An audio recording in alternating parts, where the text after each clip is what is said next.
Freedom physically refined rice bran oil cholesterol ని శుభ్రం చేసేందుకు ప్రతిరోజు వాడండి freedom rice bran oil. Welcome to సై 2024. ఆంధ్రప్రదేశ్లో గుంటూరు వెస్ట్ నియోజకవర్గం ఎన్నికలు అత్యంత ప్రతిష్టాత్మకంగా మారాయి. ఎందుకంటే ఇక్కడ నుంచి వైసీపీ తరఫున పోటీ చేస్తున్నది మరెవరో కాదు, ఆరోగ్య శాఖ మంత్రి వెడదల రజని. అవును, చిలకలూరిపేట నుంచి రజని గుంటూరు వెస్ట్కు చేంజ్ అయ్యారు. అసలే గుంటూరు మిర్చి ఘాటు తెలుసు కదా, ఇప్పుడు వెస్టులో హోరాహోరి పోరుతో మరింత హీట్ ఎక్కింది. ఇంతకీ గుంటూరు వెస్ట్ నియోజకవర్గంలో ప్రస్తుత పరిస్థితి ఏంటో సై 2024లో చూద్దాం.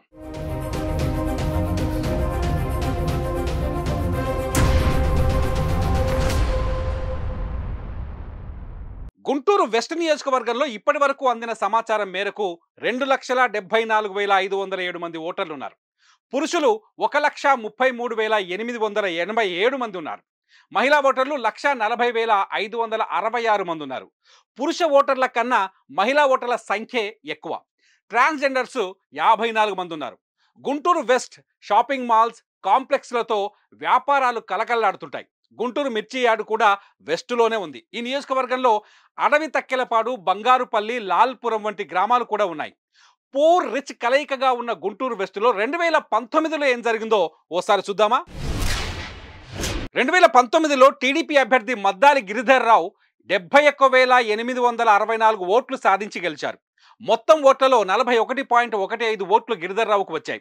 వైసీపీ నుంచి పోటీ చేసిన చంద్రగిరి యేసురత్నం రెండో స్థానంలో నిలిచారు. ఆయనకు 67,575 ఓట్లు వచ్చాయి. మొత్తం ఓట్లలో 38.69% పోలయ్యాయి. 4,289 ఓట్ల మెజార్టీతో గిరిధర్ రావు గెలిచారు.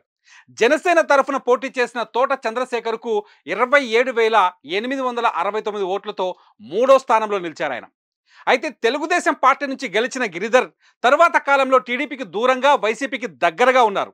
దీంతో కొత్త అభ్యర్థిని ఈసారి బరిలోకి దించుతుంది సైకిల్ పార్టీ. వైసీపీ కూడా చిలకలూరుపేట నుంచి గెలిచిన రజనీని గుంటూరు వెస్ట్కు తీసుకొచ్చింది.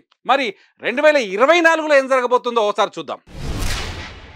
మే 13వ తేదీన జరిగే ఎన్నికల్లో గుంటూరు వెస్ట్ నుంచి మంత్రి విడదల రజని వైసీపీ నుంచి ఎన్నికల బరిలోకి దిగుతున్నారు. టీడీపీకి కంచుకోట అయిన గుంటూరు వెస్ట్ నుంచి కొత్త అభ్యర్థిని రంగంలోకి దించారు. స్థానికంగా వికాస్ హాస్పిటల్స్ గ్రూప్ చైర్మన్ భార్య గల్లా మాధవి. అయితే ఈ ఇద్దరు బీసీ వర్గానికి చెందిన వారే కావడం విశేషం. మాధవితో పోలిస్తే రజని సీనియర్ నాయకురాలు, అందువల్లే ప్రచారంలో ఆమె దూసుకుపోతున్నారనే టాక్ వినిపిస్తోంది. అందులోనూ మంత్రిగా ఉండటం కూడా ఆమెకు కలిసొచ్చే అంశాలు. అయితే స్థానికురాలే అయినప్పటికీ టీడీపీ అభ్యర్థి మాధవి కాస్త ఆచితూచి వ్యవహరిస్తున్నట్టు తెలుస్తోంది. గుంటూరు వెస్టులో టీడీపీకి గట్టి పట్టు ఉండటం, కూటమి వేవ్ కలిసొస్తే రజనీని తట్టుకొని మాధవి నిడబలగడరు అంటున్నారు అనలిస్టులు. మరి చూద్దాం 2024 ఎన్నికల్లో గుంటూరు వెస్ట్ తీర్పు ఎలా ఉండబోతుందో. సై 2024లో మరో నియోజకవర్గంతో మళ్ళీ కలుద్దాం.